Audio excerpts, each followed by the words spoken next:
Initially, I had like the punk scene, then yeah, and the punks were into reggae and stuff like that, and black music and the culture of, you know, they saw us as, well, they saw black people as, they were able to relate to that because they saw the system as a bit stuffy, the punks, you know, like even some of those rock bands like Yes and Led Zeppelin and all those type of bands were too comfortable and cosseted and weren't doing anything for the people or such, you know what I'm saying? You know, and they were like millionaires and outside of, you know, so you had the punks now wanting to come in and do something different. And then Johnny Rotten, you've heard of Johnny Rotten? Yeah, you know, he used to walk around with a steel post badge or such, you know. But what exactly, I mean, there's a lot of racism there. We still have a lot of racism. And I can't remember exactly what kicked it off. But I know there was a movement at that time, which was, what year was that now? That was like late 70s, yeah, early 80s.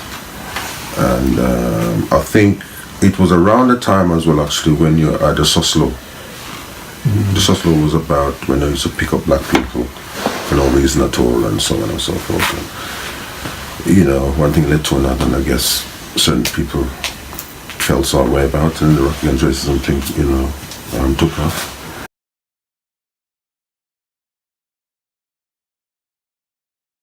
As you know, we did Answer Revolution 79, wasn't it? 78, 79. And that got to the top 10 in the album charts. That was our biggest album, actually. That was the first album. That was the biggest one. And then we did another one called Tribute to the Martyrs. And then True Democracy. And the last one I think was called, no, the third one was called Quote, and the last one was called True Democracy that I did. I did 4 albums with the band. The first one we had sold quite well, pretty well, all around the world. We got a silver disc for that. Answer Revolution. And the others weren't as popular, but you know, there was a lot of politics in the band then, and we weren't functioning in the way we should have been functioning. You know, there's always the egos comes out with 1 or 2 people, you know, so it kind of broke the whole thing. I left after the 4th album and formed another band called Bass Dance, and I did 2 or 3 albums with that. One, first one was called Loud, and the second one was called Louder. And they did another one, a sort of a 4-track EP. Then now finally the last band I'm working with now is called Gabbidon, which is my last name, and I've done a couple of albums. This album called Reggae Rocks, and this was done in-house, recorded by ourselves and mastered and published, etc. by ourselves. Yeah. Exciting. Yeah, man. Yeah, man. It's owning your work, isn't it? Yeah. And now I'm working with a chap called Lekan, a Nigerian. And we're sort of mixing African beats with reggae and see how that works. Yeah, so we can have that. Oh, thank you, man. Pleasure. Yeah.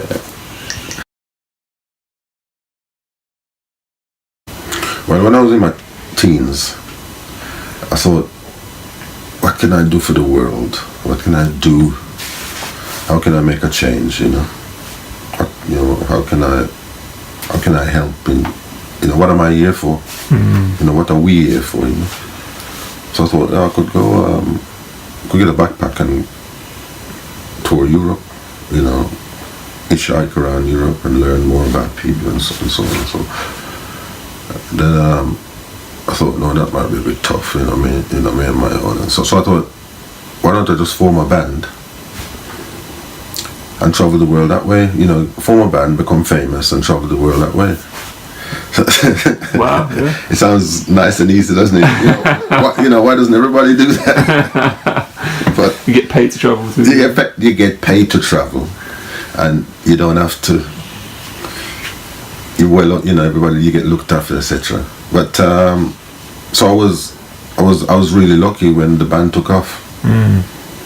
And David, we were in the same school. David, Hines, Selwyn,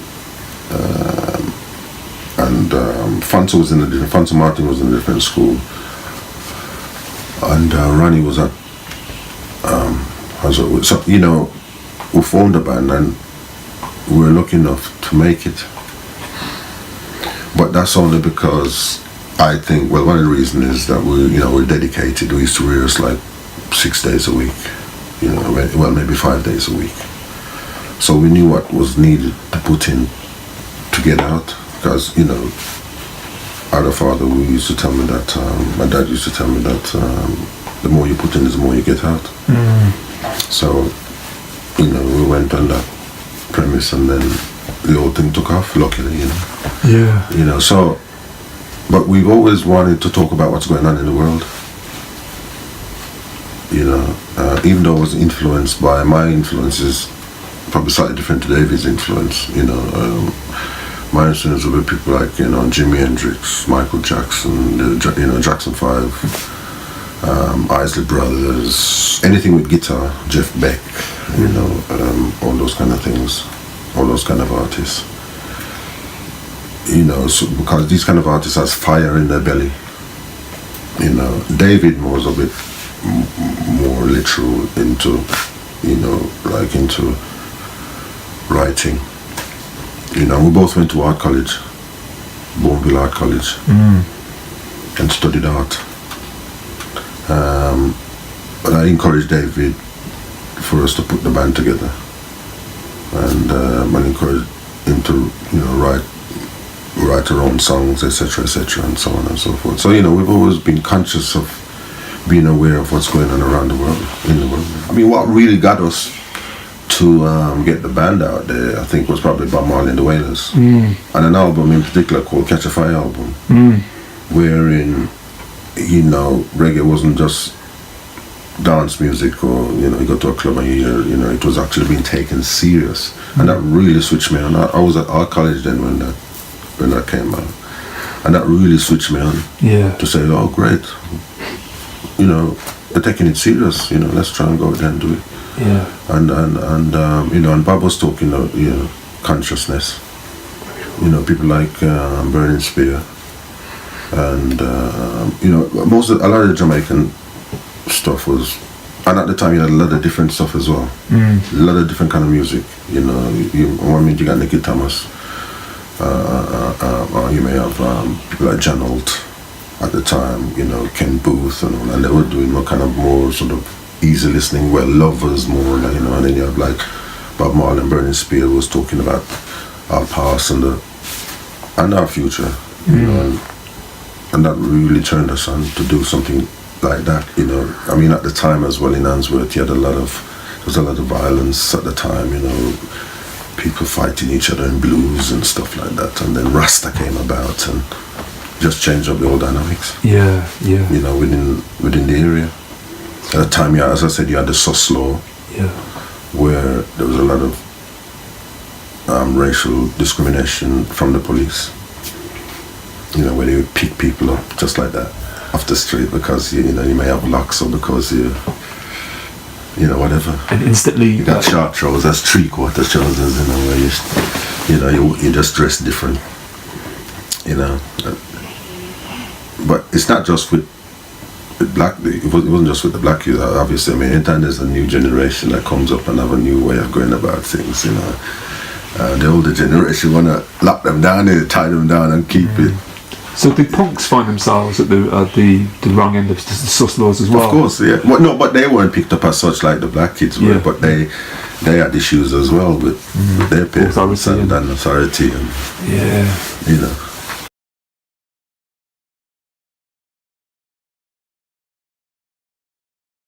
I mean, I'm from the Star Trek world. You know, there's no money. We're not dealing with money. We're not dealing with, you know, how big your house is or bigger car you got and all those other things. It's just one set of people. That's what I would like to see happen. Yeah. You know, because I love people.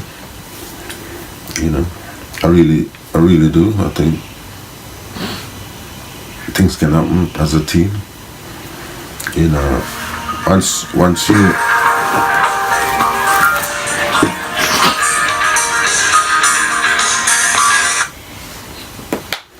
know, once you start dividing yourself and thinking you're better, and you know, there was a song by the Gladiators. I think it was the Gladiator. Oh, mighty diamonds, my brother, mighty band. You know, no man's an island. No man stands alone. It doesn't work. It does not work. It's got to be a team effort. You know, it's just like you have your family, and you teach your family.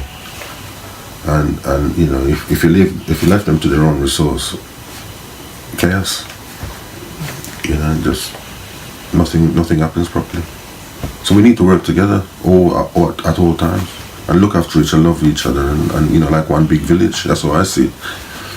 You know.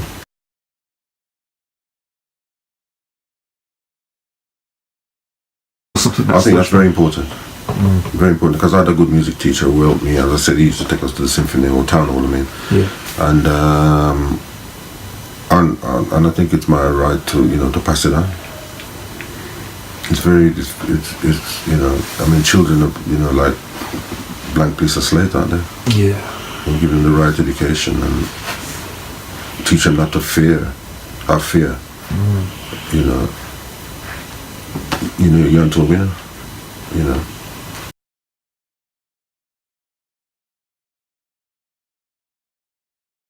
Yes,